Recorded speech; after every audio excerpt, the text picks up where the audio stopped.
बसंत ऋतु होई थाए जंगल रे थिबा गछलता फूल फल रे भर्ती होई थाए। जंगल रे थिबा चढ़ई माने खूब आनंद रे रहुतांती। हेले किछि दिन परे ग्रीष्म ऋतु आसी गला। सूर्य को किरण बहुत प्रखर हैला। सूर्य कर किरण एते टाण हैला जे जेमिति आकाश रु निया बरसला बळी खरा हैला। तो पक्षी माने घर भितरु बाहर को बाहरिया पाई भय कले। से माने घर भीतर ही रहिले। परमरे काळू सोई जाईची। तार स्त्री काळी सेठी बसी कहूची, ए काळू काळू तमे उठो, एते गरम रे केमिति सोउछ? काळू उठी विरक्त हे कहिला, तते कोन निद होउ नै? तुम निद भांगुछु?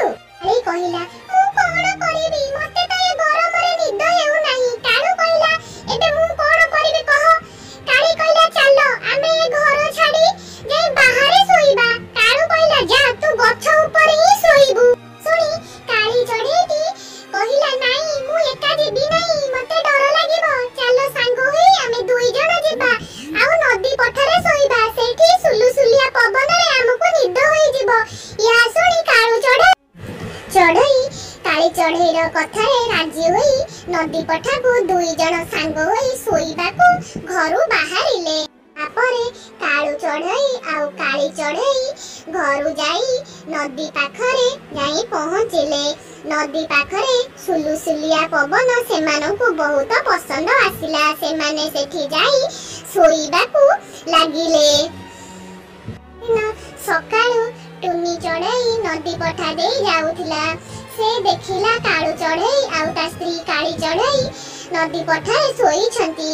से भाबिला ए माने बदे राती रे माछ धरिबाकू आसीथिले आउ शिकार करी ए माने सोई जाई छंती। टुनी चढ़ई काळू चढ़ई ओ काळी चढ़ई को डाकिला, ए काळी सखाळ हेलानी उठ।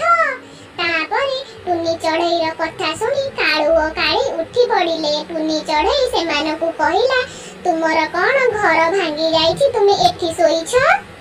कथा सुनी काळू चढ़ई कहिला, ना ना आम घर भांगी नाही, काली राती रे बहुत गरम हेउथिला। काली गरम सही पारु नथिला, त सेथि पई आमे आसी नदी पठारे सोइलु।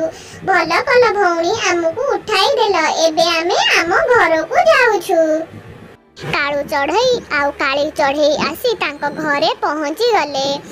किछि समय परे तांकर पुओ किट्टू आसिला। किट्टू को देखी काली चढ़ई ता बरु को कहिला, ए काळू जाओ मो पुओ पई किछि खाइबा आनिबो, से बहुत दिन परे घर को आसीछि।